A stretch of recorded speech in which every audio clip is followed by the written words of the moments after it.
نماز کے ساتھ ساتھ جو اس واقعہ میرا سے ہمیں سبق ملتے ہیں ان کو بھی یاد رکھا جائے. اصل تو وہ ہے ہمارے لیے. مثال کے طور پر رسول اللہ صلی اللہ علیہ وسلم فرماتے ہیں میرا ایسی قوم سے گزر ہوا جن کے ناخن تانبے کے اور بڑے بڑے اور وہ ان سے اپنے چہروں کو چھین رہے. تو میں نے جبرائیل سے پوچھا بھی یہ کون لوگ ہیں اور یہ ایسا کیوں کر رہے ہیں؟ جبریل امین علیہ السلام نے عرض کی یا رسول اللہ صلی اللہ علیہ وسلم یہ آپ کی امت کے وہ لوگ ہیں جو غیبت کرتے ہیں اور ان کو قیامت تک یہی سزا ملتی رہے.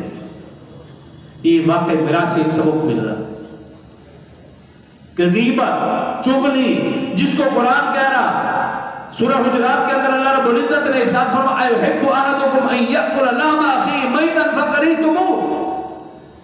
مثال نہیں اللہ نے کسی اور گناہ کی اتنی بڑی مثال نہیں دی. فرمایا کیا تم میں سے کوئی شخص پسند کرے گا کہ اپنے مردہ بھائی کا گوشت کھائے؟ کسی کی غیبت کرنا چغلی کرنا ایسا ہی ہے جیسے اپنے مردہ بھائی کا گوشت کھانا. واقعہ میرا سے ایک یہ سبب کہ ایسے ہم غیبت چغلی اس کو چھوڑ دیں کہ جب کسی کی پیٹھ پیچھے کسی کی برائی بیان کریں گے تو یہی تو غیبت ہے. اگر ہاں ہمت جرت ہے مرد ہو تو پھر منہ پہ بات کر کے دکھاؤ وہ غیبت نہیں ہے.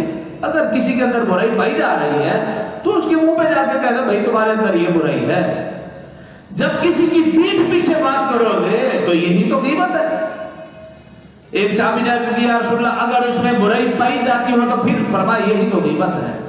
برائی پائی جا رہی ہے تو تم پیٹھ پیچھے بات کر رہے ہو نا. برائی ہے تو اس کے منہ پہ جا کے کر لو. ایک تو یہ سبق ملا. اسی طرح ایک قوم سے گزر ہوا جو پانی میں تیر رہے ہیں اور ان کے منہ میں پتھر کے نوالے ہیں, پیٹ بڑے بڑے ہیں, اس کے اندر سانپ بچھو نظر آ رہے ہیں. رسول اللہ صلی اللہ علیہ وسلم نے پوچھا تو جبریل امین علیہ السلام نے عرض کی یا رسول اللہ یہ آپ کی امت کے سود خور ہیں, آپ کی امت کے سود خور. اور آج لوگ کیا کہتے ہیں بھئی سود کے بغیر تو گھر نہیں چلتا, سود کے بغیر تو کاروبار نہیں چلتا, سود کے بغیر تو ملک نہیں چلتا. ملک چلے نہ چلے خیر و برکت نہیں آ سکتی. اور آج آپ دیکھ لیجئے دن با دن مہنگائی بڑھتی جا رہی ہے, ہر آدمی پریشان ہے اور اس کی پریشانی بڑھتی جا رہی. وجہ کیا کہ ہم اللہ رسول کے حکموں کو توڑ رہے ہیں, رسول اللہ صلی اللہ علیہ وسلم کا طریقہ چھوڑ رہے ہیں. جب تک اللہ رسول کے حکموں کے مطابق اپنی زندگی اپنے گھر اپنے ملک کو نہیں چلائیں گے خیر و برکت نہیں آ سکتی. ہمارے بالکل قریبی افغانستان ہے, انہوں نے کوشش کی ہے اور عملی طور پر اللہ رسول کے حکموں کے مطابق ملک کو چلانے کی کوشش کر رہے ہیں, ہم سے زیادہ بہتر چل رہے ہیں. اسی طرح رسول اللہ صلی اللہ علیہ وسلم کا ایک قوم سے گزر ہوا ایک شخص ایسا ہے جس نے بہت بڑا گٹھڑا اٹھایا ہوا, اٹھایا نہیں جا رہا, گر پڑتا پھر اٹھاتا اور اس میں اور اضافہ کر رہا ہے. یہ نہیں کہ کچھ کم کر دو, نہیں اور اضافہ کر کے اٹھا. فرمایا یہ آپ کی امت کے خائن ہیں, خیانت کرنے والے, امانت دار نہیں ہے, ان کی سزا یہ قیامت تک ملتی رہے گی. اور اسی طرح رسول اللہ صلی اللہ علیہ وسلم نے دیکھا کہ ایک شخص ایسا ہے جس کا سر پتھروں سے کچلا جا رہا, پھر ٹھیک ہوتا پھر پتھر سے کچلا جا رہا, پھر ٹھیک ہوتا پھر. تو جبریل امین علیہ السلام نے عرض کیا رسول اللہ صلی اللہ علیہ وسلم یہ آپ کی امت کا وہ شخص ہے جو نماز میں سستی کرتا ہے, پڑھتا تھا لیکن سستی, وقت پر نہ پڑھا نماز کو, بے وقت پڑھا, قضا کر کے پڑھا, سستی کر دی, اس کی سزا یہ ہے. اور جو نماز پڑھتے ہی نہیں ان کی سزا کتنی زیادہ ہوگی. اسی طرح رسول اللہ صلی اللہ علیہ وآلہ وسلم نے کچھ لوگوں کو دیکھا کہ وہ گھاس بھی کھا رہے ہیں, پتھر بھی کھا رہے ہیں, جو چیز مل رہی کھائے جا رہے ہیں, پیٹ نہیں بھرتے. تو رسول اللہ صلی اللہ علیہ وسلم نے پوچھا تو جبریل امین علیہ السلام نے عرض کی یا رسول اللہ صلی اللہ علیہ وسلم یہ آپ کی امت کے وہ لوگ ہیں جو زکوٰۃ نہیں دیتے تھے, اللہ کی راہ میں خرچ نہیں کرتے تھے. فرمایا کیا مطلب یہ اسی طرح ان کے ساتھ ہوتا رہے گا, سب کچھ کھا جائیں گے پیٹ نہیں بھرے گا. اور آج میں اور آپ دیکھ رہے ہیں میری اور آپ کی عادت بھی یہی ہے, حلال حرام کچھ نہیں دیکھتے, بس کھائے جا رہے ہیں اور پیٹ نہیں بھر رہا, یہاں تک کہ قبر تک پہنچ چکے ہیں لیکن پیٹ بھرنے کو تیار نہیں.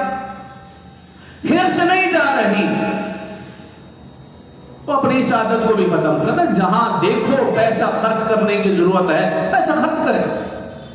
اللہ پاک نے آنکھیں بھی دی ہے, عقل شعور بھی دیا ہے. جہاں نظر آ جائے یہ پیسہ خرچ کرنے کی جگہ ہے خرچ کر دیں. اب تو پکار کر بھی کہا جاتا ہے, تب بھی ہاتھ نہیں ہلتا, جیب نہیں ہلتی, ہاں زبان میری اور آپ کی خوب ہلتی ہے. تو اللہ پاک نے آنکھیں عقل چھوڑ دی ہے, انسان دیکھے. اور حدیث مبارکہ میں ہے جہاں ضرورت ہے وہاں خرچ کر دو, اپنے مطابق نہیں, اس ضرورت کے مطابق خرچ کرو گے تو اللہ تمہاری ساری ضروریات کو پورا فرمائیں گے. اور اگر گن کر سوچ کر کسی کے کہنے پر پوچھ کر کریں گے تو پھر اللہ بھی گن کر دیں گے. تو اگلی بات سے پہلے میں ایک اعلان کر دوں, وہ یہ کہ ہمارے ایک قریبی رشتہ دار ہیں, ہمارے اسی مدرسے میں پڑھتے بھی رہے ہیں, حافظ صمد صاحب, حافظ ماجد صاحب یہ جانتے ہیں. ان کے والد صاحب انتہائی بیمار ہیں, کافی عرصے سے بیمار ہیں اور رہتے بھی رینٹ پر ہیں. تو اس حوالے سے آپ نے مالی طور پر تعاون کرنا ہے. میں اکبر صاحب سے درخواست کرتا ہوں کہ آپ ذرا ایک چکر لگا لیں تاکہ ان تک ہم ان کی امانت پہنچا دیں. آپ ذرا ایک چکر لگا لیں تو تمام ساتھی بھرپور تعاون فرما دیں. اور نماز کے بعد ایک ساتھی کھڑا ہو جائے گا گیٹ پر, اب اس کے ساتھ بھی جو حضرات رہ جائیں تعاون فرما دیں. تو یہی عرض کر رہا تھا کہ رسول اللہ صلی اللہ علیہ وآلہ وسلم نے کا گزر ہوا ایک ایسی قوم پر, دیکھا کہ وہ ہل چلاتے ہیں اور بیج بوتے ہیں, پانی لگاتے ہیں, فصل تیار, اور فصل تیار اور فصل کو کاٹ بھی دیا, اور پھر اسی طرح ہل چلایا, بیج ڈالا, پانی ڈالا, پھر فصل تیار اور پھر فصل کو کاٹ رہے. تو رسول اللہ صلی اللہ علیہ وسلم نے پوچھا تو جبریل امین علیہ السلام نے عرض کی یہ آپ کی امت کے وہ لوگ ہیں جو اللہ کی راہ میں مال خرچ کیا کرتے تھے کہ اللہ ان کو دنیا میں بھی فوراً بدلہ عطا فرما دیں گے اور آخرت میں بھی اس سے بہتر اپنے شان بدلہ عطا فرمائیں گے. تو اللہ کی راہ میں خرچ کرنے کے لیے بہت زیادہ قرآن میں دیکھیں, احادیث مبارکہ میں دیکھیں کہ اللہ رب العزت نے بے شمار فضائل بیان فرمائے. کیوں کہ مجھے اور آپ نے جو اللہ پاک نے مال دیا ہے یہ اللہ کا دیا ہوا ہے, میری اور آپ کی محنت نہیں, اس میں میرا اور آپ کا عمل دخل نہیں, یہ خالصۃ اللہ کی محنت اور اللہ کے فضل و کرم سے ہے. تو اللہ کا دیا ہوا مال جب انسان اللہ کی راہ میں خرچ کرتا ہے اللہ خوش ہوتے ہیں اور زیادہ دیتے ہیں, دنیا میں بھی اور آخرت میں تو پھر بے بہا اس کے لیے اجر ہے. اسی طرح ہم دیکھیں تو واقعہ میراث سے ایک سبق یہ بھی ملتا ہے کہ رسول اللہ صلی اللہ علیہ وسلم نے دیکھا کہ کچھ لوگ ہیں ان کے سامنے عمدہ گوشت ہے, عمدہ گوشت, لیکن وہ عمدہ گوشت چھوڑ کر کچا اور بدبودار گوشت کھا رہے.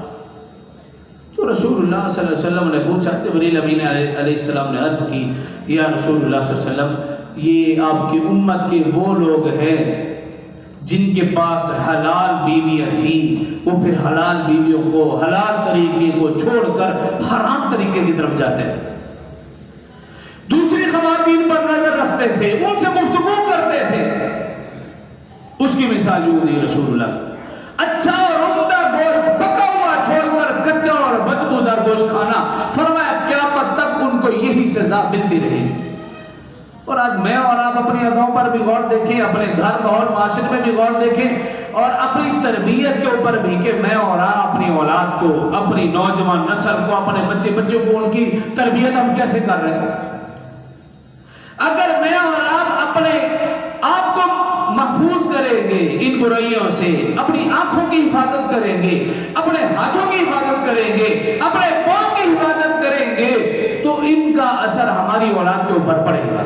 اور اگر خدا نخواستہ میں اور آپ ان گناہوں میں جو واقع میراث سے, یہ چند ایک میں نے بتائے ہیں جو واقع میراث سے ہمیں حاصل ہو رہے ہیں, اگر میں اور آپ ان گناہوں میں ملوث رہیں گے تو پھر 100% یقین کر لیں ان گناہوں کا اثر ہماری اولاد کے اوپر بھی پڑے گا اور ہمارے گھر والوں کے اوپر بھی پڑے گا, بلکہ پورے ماحول اور معاشرے کے اوپر پڑے گا.